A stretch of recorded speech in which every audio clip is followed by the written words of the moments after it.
మన తెలుగు భాషలో ఒక అద్భుతమైన సామెత ఉందండి. గమనించండి. ఎప్పుడూ పెట్టే ముండ ఇవాళ పెట్టలేదు, ఎప్పుడూ పెట్టని తల్లి ఇవాళ నాకు ఆహారము పెట్టింది అని ఒక అడుక్కునేవాడు, ఒక బిచ్చగాడు చెప్తాడు. మీకు అర్థమయ్యే ఉంటుంది. ఇవాళ ఈ బంగ్లాదేశ్ అని ఒక దేశం ఉంది చూసారా, చెత్త దేశం, వాళ్ళు ఇదే మాట్లాడుతున్నారు.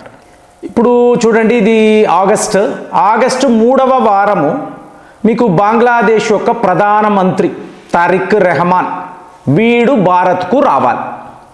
సో దానికి కావలసిన ఏర్పాట్లు అంతా కూడా, ఎందుకంటే ఒక దేశం యొక్క ప్రైమ్ మినిస్టర్ కాబట్టి అతని సెక్యూరిటీ అనేది మన బాధ్యత.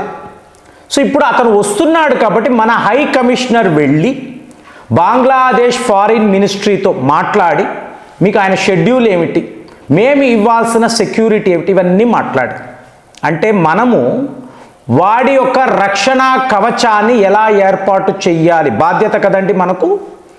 మనము వెళ్ళి మాట్లాడితే ఇవాళ వార్తలు ఏమిటి, మా కండిషన్స్ను మీరు ఫుల్ఫిల్ చేస్తేనే బంగ్లాదేశ్ యొక్క ప్రధానమంత్రి భారత్కు వస్తాడు, లేకపోతే రాడు. ఒరే, నువ్వు బంగ్లాదేశ్ యొక్క ప్రైమ్ మినిస్టర్వి, నువ్వు భారత్కు వచ్చి ఏం పీకుతావు? అసలు నువ్వు చేసేది ఏమిటి? ఇప్పుడు ట్రేడ్ అంటాడండి అప్పు, ఎనర్జీ అంటాడు అప్పు, ఎగుమతులు అంటాడు అప్పు, అంతే కదండి. వచ్చేవాడు అన్ని రకాల అప్పులు అడుక్కుంటూనే ఉంటాడు, బిచ్చగాడు. వీళ్ళందరూ అంతే కదండి.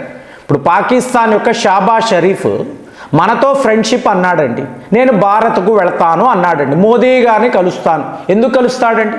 అప్పు అడగడానికే కదా. మీరందరూ బిచ్చగాళ్లే కదా. కానీ వాడి భాషను చూడండి. అతి పెద్ద కామెడీ ఏంటంటే, షేక్ హసీనా మేడము ఆగస్టు 5వ తారీఖు ఒక statement for the first time 2024 నుంచి ఆవిడ ఎక్కడో మీకు ఒక దగ్గర హైడౌట్లో ఉన్నారు. ఇవాళ బయటికి వచ్చి ఇంటర్నేషనల్ మీడియా ముందు ఆవిడ ఏం చెప్తున్నారు, నేను డిసెంబర్ నెల మళ్ళీ మా మాతృభూమి బంగ్లాదేశ్కి వెళ్ళిపోతాను, అక్కడికి వెళ్ళాక నన్ను వాళ్ళు జైల్లో పెట్టొచ్చు, వాళ్ళు నా ప్రాణాలు కూడా తీయొచ్చు, అయినా కూడా నేను బంగ్లాదేశ్ వెళ్ళే తీరుతాను ఆవిడ చెప్తున్నారు. ఇవాళ వీడేం మాట్లాడుతున్నాడు, మర్యాదగా షేక్ హసీనాను మా దేశానికి అప్పచెప్పండి, లేకపోతే మా ప్రధానమంత్రి మీ దేశము రాడు, మీరు చాలా ఇబ్బంది పడతారు. ఈ కామెడీ చూశారనుకోండి, మీకు బ్రిక్స్ సమ్మిట్ ఉందండి ఈ 2026. స్వయంగా వ్లాదిమిర్ పుతిన్, చైనా అధ్యక్షుడు జీ జిన్పింగ్ భారత్కు వస్తున్నారు. సో వాళ్ళ స్థాయి ఏంటి, ఈ బంగ్లాదేశ్ యొక్క ప్రధానమంత్రి స్థాయి ఏమిటి? సో తారిక్ రెహమాన్ ఇదంతా ఆలోచించాలి. నీ లెవెల్ ఏమిటి, నువ్వు చేస్తున్నది ఏమిటి? ఇక్కడ నిన్న వీడియోలో మాట్లాడాను, ఈవిడను సేఫ్గా బంగ్లాదేశ్ పంపించే బాధ్యత మనది. అంటే వాళ్ళ ప్రధానమంత్రి ఇక్కడికి వస్తున్నాడు అంటే సెక్యూరిటీ ఇవ్వాలి. అలాగే షేక్ హసీనా యొక్క ప్రాణాలు అజిత్ దోవెల్ గారి చేతిలో ఉంది. ఆవిడకి ఏం కాకుండా సేఫ్ ప్యాసేజ్ అనేది కావాలి. కాబట్టి మన రా ఏజెంట్లు బంగ్లాదేశ్కి వెళ్ళి ఆవిడ వస్తారు. ఆవిడ వచ్చేటప్పుడు ఏం జరగకూడదు.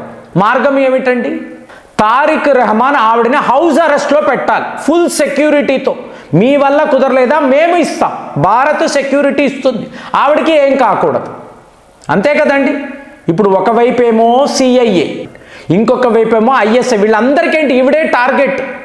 భారత్కి సపోర్ట్గా ఉన్నారు, ప్రో ఇండియన్ ప్రైమ్ మినిస్టర్, కాబట్టి ఈవిని ఎలిమినేట్ చెయ్యాలి. ఇక్కడ ఆవిడే చెప్తుంది కదా, ఒరే మీరు ఏమైనా చేసుకోండి, నేనైతే బంగ్లాదేశ్ వెళ్ళిపోతాను. లేదు ఆవిడ అంటే నాకు ఎలా అనిపిస్తుంది, ఇంత తుక్లక్ ప్రపంచమా?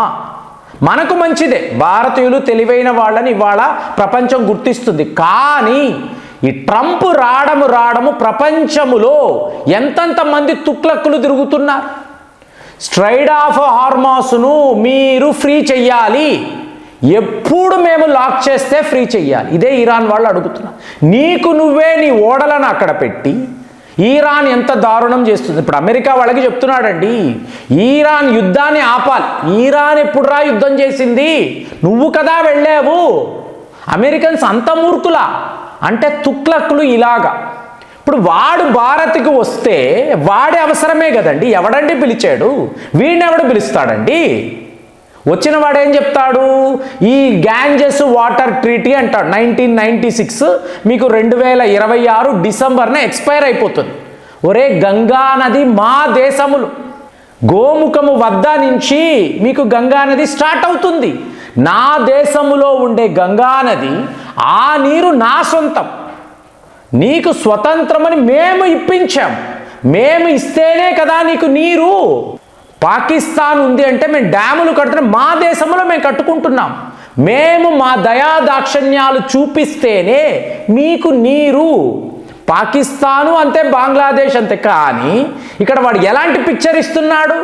తారిక్ రెహమాన్ భారత్ రావడమే మనము చేసుకున్న అదృష్టం. మోదీ గారు, అజిత్ దోవెల్ గారు, జయశంకర్ గారు క్యూలో నిలబడ్డారు వీడి కోసం. అడుక్కోవడానికి వచ్చేవాడు ప్రగల్భాలు పలకడం, బెదిరింపులు. నేను వస్తున్నాను అంటే షేక్ హసీనాను అప్పచెప్పండి, లేకపోతే నేను రాను. నేను ఎవడు పిలుస్తాడు రా? నువ్వు ఆఫ్టర్ ఆల్ బంగ్లాదేశ్ యొక్క ప్రధానమంత్రి. ఇదంతా ఏంటండి? ఈ జమాయతీ ఇస్లామీ అంటాం చూసారా, 77 సీట్లు వెస్ట్ బెంగాల్ యొక్క సరిహద్దుల్లో. సో వాళ్ళు వీడిని బెదిరించడం, తారిక్ రెహమాన్ని మేము చెప్పినట్టు చెయ్యి. ఇంకొక వైపు ఏమో సిఐఏ వాళ్ళు మేము చెప్పినట్టు చెయ్యి. ఇక్కడేమో ఐఎస్ఐ. వీళ్ళందరూ ఇంతలా బెదిరిస్తున్నారు కదా. వీళ్ళు మొన్న మాట్లాడడం, బంగ్లాదేశ్లో మీకు రాతి యుగం అనుకోండి, ఎక్కడా కరెంటు లేదు, మీకు పెట్రోల్ బంక్స్ అంతా మూసేశారు, 8ంటికి సూపర్ మార్కెట్స్ షాపులంతా బంద్. ఇక ఏముంటుందండి ఆ దేశంలో? కానీ వీళ్ళు ఎవరైనా, ఇంక్లూడింగ్ చైనా చెప్తున్నారు, వీళ్ళు ఎవడైనా వాడికి సహాయంగా వెళ్ళాడా?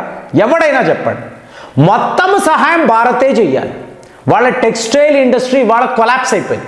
శుభ్రంగా ఉన్న దేశాన్ని ఎంతలాగా ఈ దరిద్రుడు మహమ్మద్ యూనస్ పాడు చేసి, ఇవాళ వీళ్ళకు టెక్స్టైల్ ఇండస్ట్రీకి కావలసిన కాటన్ భారత్ నుంచే, వీళ్ళ ఈ వాహనాలు ఉంటాయి చూసారా, పరికరాలు, స్పేర్ పార్ట్స్ భారత్ నుంచే, కాశ్మీరీ గేట్ నుంచే వెళ్ళాలి.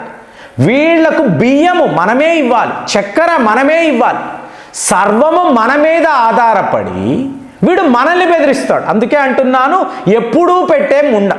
సో భారత్ను వీళ్ళు అలా చూస్తారు, ప్రతి విషయంలో మన మీదే ఆధారపడి. 95% బంగ్లాదేశ్ డిపెండ్ అయ్యేది మన మీదేనండి. మనము ఇవ్వకపోతే దేశమే స్తంభించిపోతుంది. అలాంటిది నీ చైనా సహాయం చేయడు, పాకిస్తాన్ వాడు రాడు, అమెరికా వాడు ఉత్తినే బెదిరిస్తూ ఉంటాడు. వాళ్ళందరూ నీకు మంచివాడు. సో వాళ్ళందరితో నీకు ఫ్రెండ్షిప్. సో వాళ్ళ ఆఫీసర్లు మీ దేశానికి వస్తారు, తీవ్రవాదులు వస్తారు. ఇప్పుడు కరుడు కట్టిన తీవ్రవాదులను షేక్ హసీనా గారు జైల్లో పెడితే ఈవిడను తరిమి వేసి మహమ్మద్ యూనస్ ఏం చేశాడండి? 1000 మంది తీవ్రవాదులను విడిపించేశాడు. వెళ్ళిపోండ్రా అంటే వీళ్ళు వస్తే మనమైనా గాజులు తొడుక్కొని ఉంటామా అండి? వెళ్ళేమో అక్కడే వేసేస్తాం, ఒక్కొక్కడిని ఒక్కొక్క స్టైల్లో. అబ్బా, భారతీయులు ఇంతలా ఆలోచిస్తారు, ఇంత హింసాత్మకంగా ఉంటారు అనిపిస్తుంది. కానీ ఇవాళ ఇది న్యూ ఇండియా అండి, ఇది యుద్ధం అండి. No mercy. వాళ్ళు తీవ్రవాదులు, వాళ్ళు మన శత్రువులు. వాళ్ళ విషయంలో మనం ఎటువంటి కనికరం అనేది ఉండదండి, మెర్సీ అనేదే ఉండదు. కాబట్టి ఆ స్టైల్లో మనం ఆపరేట్ చేస్తూ ఉంటే వీడు ఆగస్టు 3వ వారము నేను భారత్ రావాలి అంటే షేక్ హసీనాను అప్పచెప్పండి. ఇలాంటి ఒక ఎక్స్ట్రాడిషన్ ట్రీటీ మన మధ్య ఉంది. సో ఇది ఇంటర్నేషనల్ చట్ట. ఎవడు పెట్టాడురా ఇంటర్నేషనల్ చట్టాలు? మహమ్మద్ యూనస్ తన కోసరం, అమెరికా వాడు చెప్పాడని పెట్టుకున్నాడు, సెయింట్ మార్టిన్స్ ఐలాండ్స్ కోసరం. సో మీరు పనిన కుట్రలో మీరు మమ్మల్ని బెదిరిస్తారా? ఏం చెయ్యాలో మాకు బాగా తెలుసు. ఇవాళ వీడు వచ్చినా రాకపోయినా పుతిన్ వస్తాడు, జీ జింగ్పింగ్ వస్తారు కదా, అది మన స్థాయి. అయినా కూడా పోతే పోని అంటే ఒక పులిని చూసి కుక్క పిల్ల అరవడం, ఇది వీడు చేస్తున్నాడు. మరి వీడి తీరుని మీరు ఎలా చూస్తున్నారు? కామెంట్స్లో రాయండి. మళ్ళీ వచ్చే వీడియోలో కలుద్దాం. జై హింద్.